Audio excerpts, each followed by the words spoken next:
ಓಂ ಶಾಂತಿ. ಸತ್ಯಂ ಶಿವಂ ಸುಂದರಂ. ಓಂ ನಮಃ ಶಿವಾಯ. ವಾಣಿ ಡೇಟು 21/11/2025 ಪ್ರಾತಃ ಮುರಳಿ. ಓಂ ಶಾಂತಿ. ಬಾಪ್ ದಾದಾ ಮಧುಬನ. ಮಧುರ ಮಕ್ಕಳೇ, ನೀವೀಗ ಈಶ್ವರಿಯ ಸೇವೆಯಲ್ಲಿದ್ದಿರಿ. ನೀವು ಎಲ್ಲರಿಗೂ ಸುಖದ ಮಾರ್ಗವನ್ನು ತಿಳಿಸಬೇಕಾಗಿದೆ. ಸ್ಕಾಲರ್ಶಿಪ್ ತೆಗೆದುಕೊಳ್ಳುವ ಪುರುಷಾರ್ಥ ಮಾಡಬೇಕಾಗಿದೆ. ಪ್ರಶ್ನೆ: ನೀವು ಮಕ್ಕಳ ಬುದ್ಧಿಯಲ್ಲಿ ಯಾವಾಗ ಚೆನ್ನಾಗಿ ಜ್ಞಾನದ ಧಾರಣೆಯಾಗಿ ಬಿಡುವುದೋ ಆಗ ಯಾವ ಭಯವೂ ಬಿಟ್ಟು ಹೋಗುವುದು. ಉತ್ತರ: ಭಕ್ತಿಯಲ್ಲಿ ಗುರುಗಳು ನಮಗೆ ಶಾಪ ಕೊಡುವರೆಂಬ ಭಯವಿರುತ್ತದೆ. ಜ್ಞಾನದಲ್ಲಿ ಬರುವುದರಿಂದ, ಜ್ಞಾನ ಧಾರಣೆ ಮಾಡಿಕೊಳ್ಳುವುದರಿಂದ ಈ ಭಯವು ಬಿಟ್ಟು ಹೋಗುತ್ತದೆ. ಏಕೆಂದರೆ ಜ್ಞಾನ ಮಾರ್ಗದಲ್ಲಿ ಯಾರೂ ಶಾಪ ಕೊಡಲು ಸಾಧ್ಯವಿಲ್ಲ. ರಾವಣನು ಶಾಪ ಕೊಡುತ್ತಾನೆ, ತಂದೆಯು ಆಸ್ತಿ ಕೊಡುತ್ತಾರೆ. ರಿದ್ಧಿ ಸಿದ್ಧಿ ಕಲಿಯುವವರು ಹೀಗೆ ತೊಂದರೆ ಕೊಡುವ, ದುಃಖ ಕೊಡುವ ಕೆಲಸವನ್ನು ಮಾಡುತ್ತಾರೆ. ಜ್ಞಾನದಲ್ಲಂತೂ ನೀವು ಮಕ್ಕಳು ಎಲ್ಲರಿಗೂ ಸುಖ ಕೊಡುತ್ತೀರಿ. ಓಂ ಶಾಂತಿ. ಮಧುರಾತಿ ಮಧುರ ಆತ್ಮಿಕ ಮಕ್ಕಳ ಪ್ರತಿ ಆತ್ಮಿಕ ತಂದೆ ತಿಳಿಸುತ್ತಾರೆ, ನೀವೆಲ್ಲರೂ ಮೂಲತಃ ಆತ್ಮಗಳಾಗಿದ್ದೀರಿ. ಇದು ಪಕ್ಕಾ ನಿಶ್ಚಯವಿರಬೇಕಾಗಿದೆ. ಮಕ್ಕಳಿಗೆ ಗೊತ್ತಿದೆ, ನಾವು ಆತ್ಮಗಳು ಇಲ್ಲಿ ಶರೀರವನ್ನು ತೆಗೆದುಕೊಂಡು ಪಾತ್ರವನ್ನು ಅಭಿನಯಿಸಲು ಪರಮಧಾಮದಿಂದ ಬರುತ್ತೇವೆ. ಆತ್ಮವೇ ಪಾತ್ರವನ್ನು ಅಭಿನಯಿಸುತ್ತದೆ, ಮನುಷ್ಯರು ಶರೀರವೇ ಪಾತ್ರವನ್ನು ಅಭಿನಯಿಸುತ್ತದೆ ಎಂದು ತಿಳಿದುಕೊಳ್ಳುತ್ತಾರೆ. ಇದು ಅತಿ ದೊಡ್ಡ ತಪ್ಪಾಗಿದೆ. ಯಾವ ಕಾರಣದಿಂದ ಯಾರು ಆತ್ಮನನ್ನೇ ಅರಿತುಕೊಂಡಿಲ್ಲ. ನಾವು ಆತ್ಮಗಳು ಈ ಜನನ ಮರಣ ಚಕ್ರದಲ್ಲಿ ಬಂದು ಹೋಗುತ್ತೇವೆ ಎಂಬ ಮಾತನ್ನೇ ಮರೆತು ಹೋಗುತ್ತಾರೆ. ಆದ್ದರಿಂದ ತಂದೆ ಬಂದು ಆತ್ಮ ಅಭಿಮಾನಿಗಳನ್ನಾಗಿ ಮಾಡಬೇಕಾಗುತ್ತದೆ. ಆತ್ಮಗಳು ಹೇಗೆ ಪಾತ್ರವನ್ನು ಅಭಿನಯಿಸುತ್ತೀರೆಂದು ತಂದೆಯೇ ತಿಳಿಸಿಕೊಡುತ್ತಾರೆ. ಮನುಷ್ಯರು ಗರಿಷ್ಠ 84 ಜನ್ಮಗಳಿಂದ ಹಿಡಿದು ಕನಿಷ್ಠ 1-2 ಜನ್ಮಗಳನ್ನು ತೆಗೆದುಕೊಳ್ಳಬಹುದು. ಆತ್ಮವು ಪುನರ್ಜನ್ಮವನ್ನು ತೆಗೆದುಕೊಳ್ಳುತ್ತಾ ಇರಬೇಕಾಗಿದೆ. ಇದರಿಂದಲೇ ಸಿದ್ಧವಾಗುತ್ತದೆ. ಬಹಳ ಜನ್ಮಗಳನ್ನು ಪಡೆಯುವವರು ಬಹಳ ಪುನರ್ಜನ್ಮಗಳಲ್ಲಿ ಬರುತ್ತಾರೆ. ಕಡಿಮೆ ಜನ್ಮಗಳನ್ನು ಪಡೆಯುವವರು ಕಡಿಮೆ ಪುನರ್ಜನ್ಮಗಳನ್ನು ತೆಗೆದುಕೊಳ್ಳುತ್ತಾರೆ. ಹೇಗೆ ನಾಟಕದಲ್ಲಿ ಕೆಲವರದು ಮೊದಲಿನಿಂದ ಕೊನೆಯವರೆಗೂ ಪಾತ್ರವಿರುತ್ತದೆ, ಇನ್ನು ಕೆಲವರದು ಸ್ವಲ್ಪವೇ ಪಾತ್ರವಿರುತ್ತದೆ. ಇದನ್ನು ಯಾವುದೇ ಮನುಷ್ಯರು ತಿಳಿದುಕೊಂಡಿಲ್ಲ. ಆತ್ಮವು ತನ್ನನ್ನು ತಿಳಿದುಕೊಂಡಿಲ್ಲವೆಂದರೆ ತನ್ನ ತಂದೆಯನ್ನು ಹೇಗೆ ತಿಳಿದುಕೊಳ್ಳುತ್ತದೆ? ಇದು ಆತ್ಮದ ಮಾತಲ್ಲವೇ? ಇವರು ಆತ್ಮಗಳ ತಂದೆಯಾಗಿದ್ದಾರೆ. ಕೃಷ್ಣನು ಆತ್ಮಗಳ ತಂದೆ ಅಲ್ಲ. ಕೃಷ್ಣನಿಗೆ ನಿರಾಕಾರನೆಂದು ಹೇಳುವುದಿಲ್ಲ. ಸಾಕಾರದಲ್ಲಿಯೇ ಅವರನ್ನು ಅರಿತುಕೊಳ್ಳಲಾಗುತ್ತದೆ. ಪ್ರತಿಯೊಂದು ಆತ್ಮನಲ್ಲಿ ಪಾತ್ರವು ನಿಗದಿಯಾಗಿದೆ. ಈ ಮಾತುಗಳನ್ನು ನಿಮ್ಮಲ್ಲಿಯೂ ನಂಬರ್ ವಾರ್ ಪುರುಷಾರ್ಥದ ಅನುಸಾರವೇ ತಿಳಿಸಿಕೊಡಲಾಗುತ್ತದೆ. ನಾವು ಆತ್ಮಗಳು ಹೇಗೆ 84 ಜನ್ಮಗಳನ್ನು ತೆಗೆದುಕೊಂಡಿದ್ದೇವೆ ಎಂಬುದನ್ನು ನೀವೀಗ ತಿಳಿದುಕೊಂಡಿದ್ದೀರಿ. ಆತ್ಮನೇ ಪರಮಾತ್ಮನೆಂದಲ್ಲ ತಂದೆಯು ತಿಳಿಸಿದ್ದಾರೆ.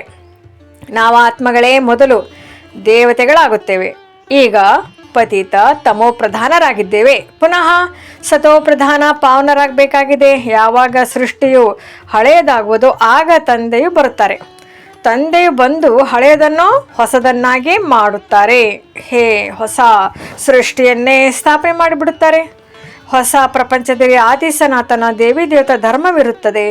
ಅವರೇ ಮೊದಲು ಕಲಿಯುಗಿ ಶೂದ್ರ ಧರ್ಮದವರಾಗಿದ್ದರೆಂದು ಹೇಳುತ್ತಾರೆ.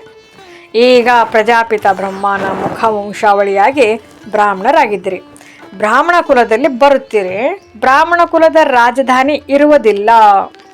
ಬ್ರಾಹ್ಮಣ ಕುಲದವರು ರಾಜ್ಯಭಾರ ಮಾಡುವುದಿಲ್ಲ. ಈ ಸಮಯದಲ್ಲಿ ಭಾರತದಲ್ಲಿ ಬ್ರಾಹ್ಮಣ ಕುಲದವರಾಗಲಿ ಶೂದ್ರರಾಗಲಿ ರಾಜ್ಯಭಾರ ಮಾಡುವುದಿಲ್ಲ. ಇಬ್ಬರಿಗೂ ರಾಜ್ಯವಿಲ್ಲ. ಆದರೂ ಸಹ ಅವರ ಪ್ರಜೆಗಳ ಮೇಲೆ ಪ್ರಜೆಗಳ ರಾಜ್ಯ ನಡೆಯುತ್ತದೆ. ನೀವು ಬ್ರಾಹ್ಮಣರಿಗೆ ಯಾವುದೇ ರಾಜ್ಯವಿಲ್ಲ. ನೀವು ವಿದ್ಯಾರ್ಥಿಗಳಾಗಿ ಓದುತ್ತೀರಿ.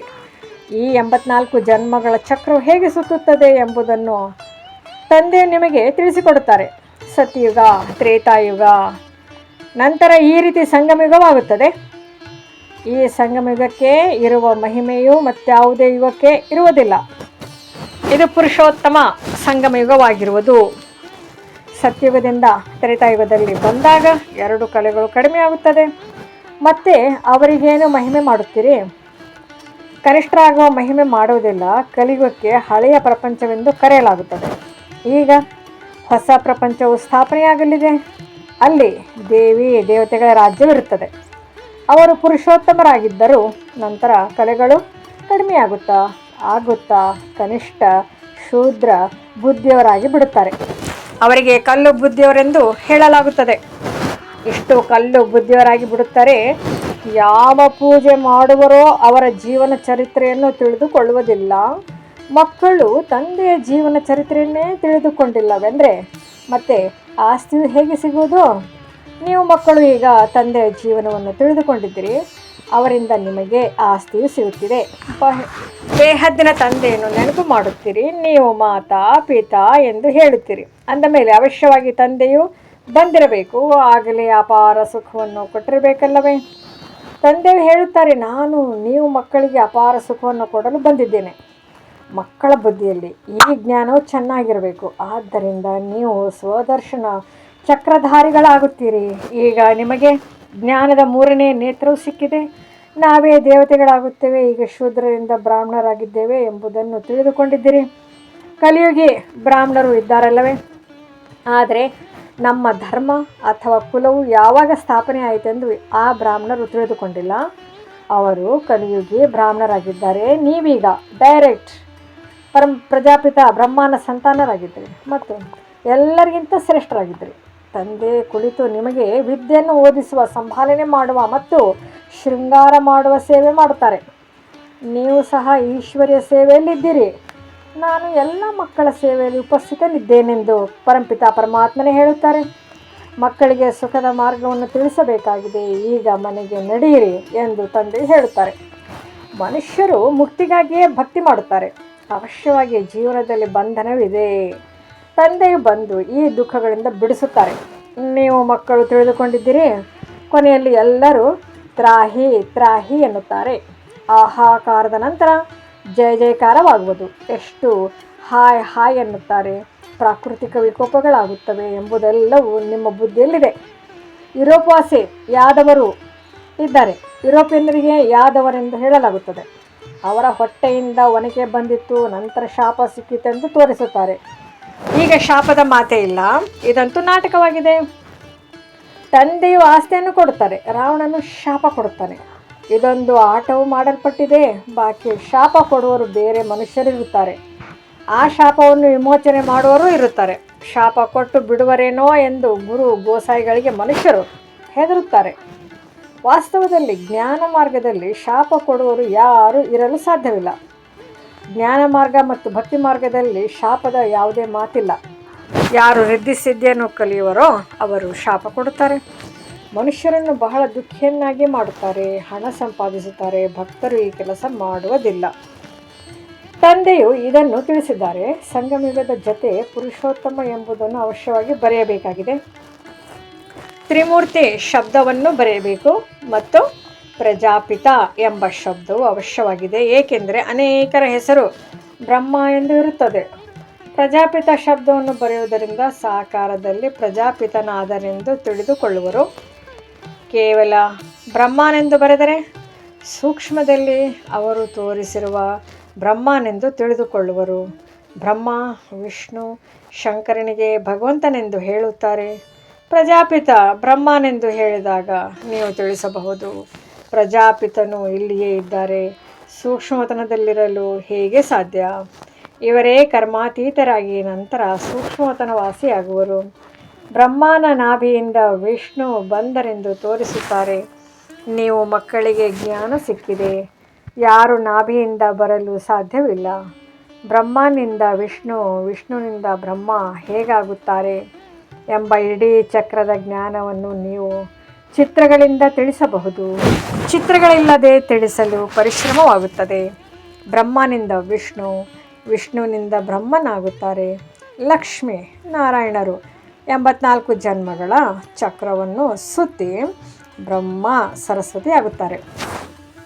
ತಂದೆಯ ಮೊದಲೇ ಹೆಸರುಗಳನ್ನಿಟ್ಟಿದ್ದಾರೆ. ಯಾವಾಗ ಆದಿಯಲ್ಲಿ ಭಟ್ಟಿಯಾಯಿತೋ ಆಗ ಹೆಸರುಗಳನ್ನಿಟ್ಟರು. ಆದ್ದರಿಂದ ತಂದೆಯು ಹೇಳಿದ್ದಾರೆ, ಬ್ರಾಹ್ಮಣರ ಮಾಲೆಯೂ ಆಗುವುದಿಲ್ಲ, ಏಕೆಂದರೆ ಬ್ರಾಹ್ಮಣರು ಪುರುಷಾರ್ಥಿಗಳಾಗಿದ್ದೀರಿ. ಕೆಲವೊಮ್ಮೆ ಮೇಲೆ, ಕೆಲವೊಮ್ಮೆ ಕೆಳಗೆ, ಹೀಗೆ ಏರಿಳಿತಗಳಾಗುತ್ತಿರುತ್ತವೆ. ಗ್ರಹಚಾರಗಳು ಕುಳಿತುಕೊಳ್ಳುತ್ತದೆ.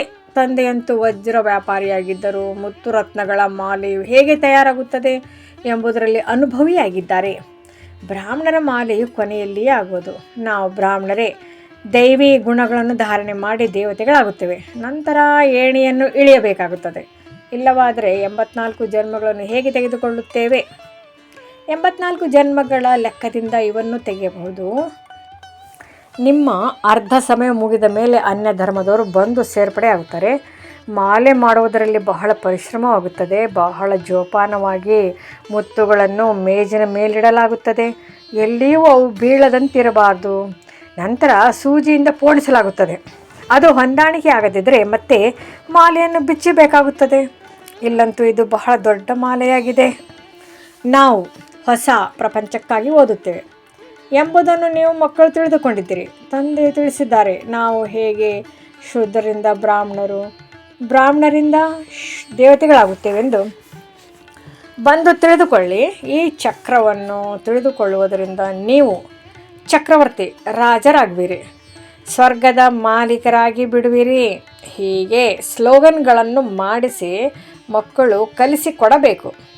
ತಂದೆಯು ಬಹಳಷ್ಟು ಯುಕ್ತಿಗಳನ್ನು ತಿಳಿಸಿಕೊಡುತ್ತಾರೆ. ವಾಸ್ತವದಲ್ಲಿ ನಿಮಗೆ ಬಹಳಷ್ಟು ಬೆಲೆ ಇದೆ. ನಿಮಗೆ ನಾಯಕಿಯ ಪಾತ್ರವು ಸಿಗುತ್ತದೆ. ನೀವೇ ವಜ್ರ ಸಮಾನರಾಗುತ್ತೀರಿ. 84 ಜನ್ಮಗಳ ನಂತರ ಚಕ್ರವನ್ನು ಸುತ್ತಿ ಕವಡೆಯ ತರಹ ಆಗುತ್ತೀರಿ. ಈಗ ನಿಮಗೆ ವಜ್ರ ಸಮಾನ ಜನ್ಮವು ಸಿಗುತ್ತದೆ ಎಂದ ಮೇಲೆ ಕವಡೆಗಳ ಹಿಂದೆ ಏಕೆ ಬೀಳುತ್ತೀರಿ? ಅಂದರೆ ಮನೆ ಮಠವನ್ನು ಬಿಡಬೇಕು ಎಂದಲ್ಲ. ತಂದೆ ತಿಳಿಸುತ್ತಾರೆ, ಗೃಹಸ್ಥ ವ್ಯವಹಾರದಲ್ಲಿ ಇರುತ್ತಾ ಕಮಲ ಪುಷ್ಪ ಸಮಾನ ಪವಿತ್ರರಾಗಿರಿ ಮತ್ತು ಸೃಷ್ಟಿ ಚಕ್ರದ ಜ್ಞಾನವನ್ನು ತಿಳಿದುಕೊಂಡು ದೈವಿ ಗುಣಗಳನ್ನು ಧಾರಣೆ ಮಾಡಿ. ಆಗ ನೀವು ವಜ್ರ ಸಮಾನರಾಗುತ್ತೀರಿ. ಅವಶ್ಯವಾಗಿ 5000 ವರ್ಷಗಳ ಮೊದಲು ಭಾರತವು ವಜ್ರ ಸಮಾನವಾಗಿತ್ತು. ಈ ಲಕ್ಷ್ಮೀನಾರಾಯಣರ ಚಿತ್ರವು ನಿಮ್ಮ ಗುರಿ ಧ್ಯೇಯವಾಗಿದೆ. ಈ ಚಿತ್ರಕ್ಕೆ ಬಹಳ ಮಹತ್ವಕ್ಕೆ ಕೊಡಬೇಕಾಗಿದೆ. ನೀವು ಮಕ್ಕಳು ಪ್ರದರ್ಶನಿ ಮ್ಯೂಸಿಯಂಗಳಲ್ಲಿ ಬಹಳ ಸೇವೆ ಮಾಡಬೇಕು. ವಿಹಂಗ ಮಾರ್ಗದ ಸೇವೆ ಮಾಡದೆ ನೀವು ಹೇಗೆ ಪ್ರಜೆಗಳನ್ನು ಮಾಡಿಕೊಳ್ಳುತ್ತೀರಿ? ಭಲೆ ಈ ಜ್ಞಾನವನ್ನು ಕೇಳುತ್ತಾರೆ, ಆದರೆ ಶ್ರೇಷ್ಠ ಪದವಿಯನ್ನು ಕೆಲವರೇ ವಿರಳ ಪಡೆಯುತ್ತಾರೆ. ಆದ್ದರಿಂದಲೇ ಕೋಟಿಯಲ್ಲಿ ಕೆಲವರಲ್ಲಿ ಕೆಲವರೆಂದು ಹೇಳುತ್ತಾರೆ. ಕೆಲವರೇ ಸ್ಕಾಲರ್ಶಿಪ್ ಪಡೆಯುತ್ತಾರಲ್ಲವೇ? ಶಾಲೆಯಲ್ಲಿ 40-50 ಮಂದಿ ಮಕ್ಕಳಿರುತ್ತಾರೆ. ಅವರಲ್ಲಿ ಕೆಲವರೇ ಸ್ಕಾಲರ್ಶಿಪ್ ತೆಗೆದುಕೊಳ್ಳುತ್ತಾರೆ. ಯಾರಾದರೂ ಸ್ವಲ್ಪ ತೀಕ್ಷ್ಣವಾಗಿದ್ದರೂ ಸಹ ಅವರಿಗೂ ಸಹ ಕೊಡ್ತಾರೆ. ಇಲ್ಲಿಯೂ ಹಾಗೆ 8 ಮಣಿಗಳಿವೆ. ಆದರೂ ನಂಬರ್ವಾರ್ ಇದ್ದಾರಲ್ಲವೇ? ಅವರೇ ಮೊಟ್ಟ ಮೊದಲು ರಾಜ್ಯ ಸಿಂಹಾಸನದ ಮೇಲೆ ಕುಳಿತುಕೊಳ್ಳುತ್ತಾರೆ. ನಂತರ ಕಲೆಗಳ ಕಡಿಮೆ ಆಗುತ್ತಾ ಹೋಗುವುದು. ಲಕ್ಷ್ಮೀನಾರಾಯಣರ ಚಿತ್ರವು ನಂಬರ್ 1 ಆಗಿದೆ. ಅವರದು ರಾಜಧಾನಿಯೂ ನಡೆಯುತ್ತದೆ. ಆದರೆ ಲಕ್ಷ್ಮೀನಾರಾಯಣರ ಚಿತ್ರವನ್ನೇ ತೋರಿಸಲಾಗಿದೆ. ಇಲ್ಲಿ ನೀವು ತಿಳಿದುಕೊಂಡಿದ್ದೀರಿ. ಆದರೆ ಚಿತ್ರಗಳಂತೂ ಬದಲಾಗುತ್ತಾ ಹೋಗುತ್ತದೆ. ಚಿತ್ರಗಳನ್ನು ಕೊಡುವುದರಿಂದೇನು ಲಾಭ? ನಾಮ ರೂಪ ದೇಶ ಕಾಲ ಎಲ್ಲವೂ ಬದಲಾಗಿ ಬಿಡುತ್ತದೆ. ಮಧುರಾತಿ ಮಧುರ ಆತ್ಮಿಕ ಮಕ್ಕಳಿಗೆ ತಂದೆ ತಿಳಿಸಿಕೊಡುತ್ತಾರೆ. ಕಲ್ಪದ ಹಿಂದೆಯೂ ತಂದೆಯು ತಿಳಿಸಿದ್ದರು. ಕೃಷ್ಣನು ಗೋಪಿಕೆಯರಿಗೆ ತಿಳಿಸಿದನೆಂದಲ್ಲ. ಕೃಷ್ಣನಿಗೆ ಗೋಪಿಕೆಯರು ಇರುವುದಿಲ್ಲ. ಅವರಿಗೆ ಜ್ಞಾನವನ್ನು ಕಲಿಸಿಕೊಡಲಾಗುವುದಿಲ್ಲ. ಅವನು ಸತ್ಯುಗದ ರಾಜಕುಮಾರನಾಗಿದ್ದಾನೆ. ಅಂದಮೇಲೆ ಅಲ್ಲಿ ರಾಜಯೋಗವನ್ನು ಹೇಗೆ ಕಲಿಸುತ್ತಾರೆ? ಮತ್ತು ಪತಿತರನ್ನು ಪಾವನನಾಗಿ ಮಾಡುವ ಅವಶ್ಯಕತೆ ಆದರೂ ಏನಿದೆ? ನೀವೀಗ ತಂದೆಯನ್ನು ನೆನಪು ಮಾಡಿ. ತಂದೆಯೇ ಮತ್ತು ಶಿಕ್ಷಕರೂ ಆಗಿದ್ದಾರೆ. ಶಿಕ್ಷಕರನ್ನು ವಿದ್ಯಾರ್ಥಿಗಳೆಂದು ಮರೆಯಲು ಸಾಧ್ಯವಿಲ್ಲ. ತಂದೆಯನ್ನು ಮತ್ತು ಗುರುಗಳನ್ನು ಮಕ್ಕಳು ಮರೆತು ಹೋಗಲು ಸಾಧ್ಯವಿಲ್ಲ. ತಂದೆಯಂತೂ ಜನ್ಮದಿಂದಲೇ ಇರುತ್ತಾರೆ. ಶಿಕ್ಷಕರು 5 ವರ್ಷಗಳ ನಂತರ ಸಿಗುತ್ತಾರೆ. ಮತ್ತು ವಾನಪ್ರಸ್ಥದಲ್ಲಿ ಗುರುಗಳು ಸಿಗುತ್ತಾರೆ. ಜನ್ಮದಿಂದಲೇ ಗುರುಗಳನ್ನು ಮಾಡಿಕೊಳ್ಳುವುದರಿಂದ ಯಾವುದೇ ಲಾಭವಿಲ್ಲ. ಗುರುವಿನ ಮಡಿಲನ್ನು ತೆಗೆದುಕೊಂಡು ಸಹ ನಂತರ ಮರಣ ಹೊಂದುತ್ತಾರೆ. ಅಂದ ಮೇಲೆ ಗುರುಗಳು ಏನು ಮಾಡಿದಂತಾಯಿತು? ಸದ್ಗುರುವಿಲ್ಲದೆ ಗತಿ ಅಂದರೆ ಮುಕ್ತಿ ಇಲ್ಲವೆಂದು ಹೇಳುತ್ತಾರೆ. ಈ ಮಾತನ್ನು ಸದ್ಗುರುಗೆ ಬಿಟ್ಟು ಆ ಗುರುಗಳಿಗೆ ಹೇಳಿಬಿಡುತ್ತಾರೆ. ಗುರುಗಳು ಅನೇಕರಿದ್ದಾರೆ. ತಂದೆ ತಿಳಿಸುತ್ತಾರೆ, ಮಕ್ಕಳೇ, ನೀವು ಯಾವುದೇ ದೇಹಧಾರಿ ಗುರು ಮೊದಲಾದವರನ್ನು ಮಾಡಿಕೊಳ್ಳುವ ಅವಶ್ಯಕತೆ ಇಲ್ಲ. ನೀವು ಯಾರಿಂದಲೂ ಏನನ್ನೂ ಬೇಡುವಂತಿಲ್ಲ. ಬೇಡುವುದಕ್ಕಿಂತ ಸಾಯುವುದು ಲೇಸು ಎಂದು ಗಾದೆ ಮಾತಿದೆ. ನಾವು ಹೇಗೆ ನಮ್ಮ ಹಣವನ್ನು ಸಫಲ ಮಾಡಿಕೊಳ್ಳುವುದು ಎಂದು ಎಲ್ಲರಿಗೂ ಚಿಂತೆ ಇರುತ್ತದೆ. ಅವರು ಈಶ್ವರಾರ್ಥವಾಗಿ ದಾನ ಪುಣ್ಯ ಮಾಡುವುದರಿಂದ ಅದರ ಫಲವಾಗಿ ಇದೇ ಹಳೆಯ ಸೃಷ್ಟಿಯಲ್ಲಿ ಅವರ ನಂತರದ ಜನ್ಮದಲ್ಲಿ ಅಲ್ಪಕಾಲಕ್ಕಾಗಿ ಸುಖ ಸಿಗುತ್ತದೆ. ಆದರೆ ಇಲ್ಲಿ ನಿಮ್ಮದು ಹೊಸ ಪ್ರಪಂಚದಲ್ಲಿ 21 ಜನ್ಮಗಳಿಗಾಗಿಯೇ ಸಫಲವಾಗುತ್ತದೆ. ತನು ಮನ ಧನವನ್ನು ಪ್ರಭುವಿನ ಮುಂದೆ ಅರ್ಪಣೆ ಮಾಡಬೇಕಾಗಿದೆ. ಯಾವಾಗ ಅವರು ಸನ್ಮುಖದಲ್ಲಿ ಬರುವರೋ ಆಗಲೇ ಅರ್ಪಣೆ ಮಾಡುವರಲ್ಲವೇ? ಪ್ರಭುವನ್ನು ಯಾರು ಅರಿತುಕೊಂಡೇ ಇಲ್ಲವಾದ್ದರಿಂದ ಗುರುಗಳನ್ನು ಹಿಡಿದುಕೊಳ್ಳುತ್ತಾರೆ. ಧನವನ್ನು ಗುರುಗಳ ಮುಂದೆ ಅರ್ಪಣೆ ಮಾಡುತ್ತಾರೆ. ತನಗೆ ವಾರಸುದಾರರಿಲ್ಲವೆಂದರೆ ಎಲ್ಲವನ್ನು ಗುರುಗಳಿಗೆ ಕೊಡುತ್ತಾರೆ. ಇತ್ತೀಚೆಗೆ ನಿಯಮಾನುಸಾರ ಈಶ್ವರಾರ್ಥವಾಗಿಯೂ ಸಹ ಯಾರೂ ಕೊಡುವುದಿಲ್ಲ. ತಂದೆ ತಿಳಿಸುತ್ತಾರೆ, ನಾನು ಬಡವರ ಬಂಧುವಾಗಿದ್ದೇನೆ. ಆದ್ದರಿಂದ ನಾನು ಭಾರತದಲ್ಲಿಯೇ ಬರುತ್ತೇನೆ. ಬಂದು ನಿಮ್ಮನ್ನು ವಿಶ್ವದ ಮಾಲೀಕರನ್ನಾಗಿ ಮಾಡುತ್ತೇನೆ. ಡೈರೆಕ್ಟ್ ಮತ್ತು ಇಂಡೈರೆಕ್ಟ್ ಕೊಡುವುದರಲ್ಲಿ ಎಷ್ಟು ಅಂತರವಿದೆ ಅದು ಅವರಿಗೆ ತಿಳಿದಿಲ್ಲ. ಕೇವಲ ನಾವು ಈಶ್ವರಾರ್ಪಣೆ ಮಾಡುತ್ತೇವೆಂದು ಹೇಳಿಬಿಡುತ್ತಾರೆ. ಇದೆಲ್ಲವೂ ತಿಳುವಳಿಕೆಹೀನ ಕಾರ್ಯವಾಗಿದೆ. ಈಗ ನೀವು ಮಕ್ಕಳಿಗೆ ತಿಳುವಳಿಕೆ ಸಿಗುತ್ತದೆ. ಆದ್ದರಿಂದ ನೀವು ಬುದ್ಧಿಹೀನರಿಂದ ಬುದ್ಧಿವಂತರಾಗಿದ್ದೀರಿ. ಬುದ್ಧಿಯಲ್ಲಿ ಜ್ಞಾನವಿದೆ. ತಂದೆಯು ಕಮಾಲ್ ಮಾಡುತ್ತಾರೆ. ಅವಶ್ಯವಾಗಿ ಬೇಹದ್ದಿನ ತಂದೆಯಿಂದ ಬೇಹದ್ದಿನ ಆಸ್ತಿಯೇ ಸಿಗಬೇಕು. ನೀವು ದಾದಾರವರ ಮೂಲಕ ತಂದೆಯ ಆಸ್ತಿಯನ್ನು ಪಡೆಯುತ್ತೀರಿ. ಈ ದಾದಾರವರೂ ಸಹ ತಂದೆಯಿಂದಲೇ ಆಸ್ತಿಯನ್ನು ಪಡೆಯುತ್ತಿದ್ದಾರೆ. ಆಸ್ತಿ ಕೊಡುವವರು ಒಬ್ಬರೇ ತಂದೆಯಾಗಿದ್ದಾರೆ. ಅವರನ್ನೇ ಎಲ್ಲರೂ ನೆನಪು ಮಾಡಬೇಕಾಗಿದೆ. ತಂದೆಯು ಹೇಳುತ್ತಾರೆ, ನಾನು ಅಂದರೆ ಬ್ರಹ್ಮ ಬಹಳ ಜನ್ಮಗಳ ಅಂತಿಮದಲ್ಲಿ ಬರುತ್ತೇನೆ. ಇವರಲ್ಲಿ ಪ್ರವೇಶ ಮಾಡಿ ಇವರನ್ನು ಸಹ ಪಾವನರನ್ನಾಗಿ ಮಾಡುತ್ತೇನೆ. ಇವರೇ ನಂತರ ಫರಿಷ್ಠೆ ಆಗುತ್ತಾರೆ. ನೀವು ಈ ಬ್ಯಾಡ್ಜ್ನಿಂದ ಬಹಳಷ್ಟು ಸರ್ವಿಸ್ ಮಾಡಬಹುದು. ಈ ನಿಮ್ಮ ಬ್ಯಾಡ್ಜ್ಗಳೆಲ್ಲವೂ ಅರ್ಥ ಸಹಿತವಾಗಿದೆ. ಈ ಲಕ್ಷ್ಮೀನಾರಾಯಣರ ಚಿತ್ರವು ಜೀವದಾನ ಕೊಡುವಂಥದ್ದಾಗಿದೆ. ಇದರ ಬೆಲೆಯು ಯಾರಿಗೂ ತಿಳಿದಿಲ್ಲ. ಮತ್ತು ತಂದೆಗೆ ಯಾವಾಗಲೂ ದೊಡ್ಡ ವಸ್ತುಗಳು ಇಷ್ಟವಾಗುತ್ತವೆ, ಏಕೆಂದರೆ ದೂರದಿಂದಲೇ ಯಾರು ಬೇಕಾದರೂ ಓದಬಹುದಾಗಿದೆ. ಒಳ್ಳೆಯದು ಮಧುರಾತಿ ಮಧುರ ಅಗಲಿ ಹೋಗಿ ಮರಳಿ ಸಿಕ್ಕಿರುವ ಮಕ್ಕಳ ಪ್ರತಿ ಮಾತಾ ಪಿತಾ ಬಾಪ್ ದಾದಾರವರ ನೆನಪು, ಪ್ರೀತಿ ಹಾಗೂ ಸುಪ್ರಭಾತ. ಆತ್ಮಿಕ ಮಕ್ಕಳಿಗೆ ಆತ್ಮಿಕ ತಂದೆಯ ನಮಸ್ತೆ. ಧಾರಣೆಗಾಗಿ ಮುಖ್ಯ ಸಾರ. ಮೊದಲನೇದು, ತಂದೆಯಿಂದ ಬೇಹದ್ದಿನ ಆಸ್ತಿಯನ್ನು ಪಡೆಯಲು ಡೈರೆಕ್ಟ್ ತಮ್ಮ ತನು ಮನ ಧನವನ್ನು ಈಶ್ವರನ ಮುಂದೆ ಅರ್ಪಣೆ ಮಾಡುವುದರಲ್ಲಿ ಬುದ್ಧಿವಂತರಾಗಬೇಕಾಗಿದೆ. ತಮ್ಮ ಸರ್ವಸ್ವವನ್ನು 21 ಜನ್ಮಗಳಿಗಾಗಿ ಸಫಲ ಮಾಡಿಕೊಳ್ಳಬೇಕಾಗಿದೆ. ಎರಡನೇ ಪಾಯಿಂಟ್, ಹೇಗೆ ತಂದೆಯು ಓದಿಸುವ, ಸಂಭಾಲನೆ ಮಾಡುವ ಮತ್ತು ಶೃಂಗರಿಸುವ ಸೇವೆ ಮಾಡುತ್ತಾರೆ, ಹಾಗೆ ತಂದೆಯ ಸಮಾನ ಸರ್ವಿಸ್ ಮಾಡಬೇಕಾಗಿದೆ. ಜೀವನ ಬಂಧನದಿಂದ ಹೊರಬಂದು ಎಲ್ಲರನ್ನೂ ಜೀವನ್ಮುಕ್ತಿಯಲ್ಲಿ ಕರೆದುಕೊಂಡು ಹೋಗಬೇಕಾಗಿದೆ. ವರದಾನ: ಜ್ಞಾನ ಕಳಶ ಧಾರಣೆ ಮಾಡಿ ಬಾಯಾರಿರುವವರ ಬಾಯಾರಿಕೆಯನ್ನು ನೀಗುವಂತಹ ಅಮೃತ ಕಳಶಧಾರಿ ಭವ.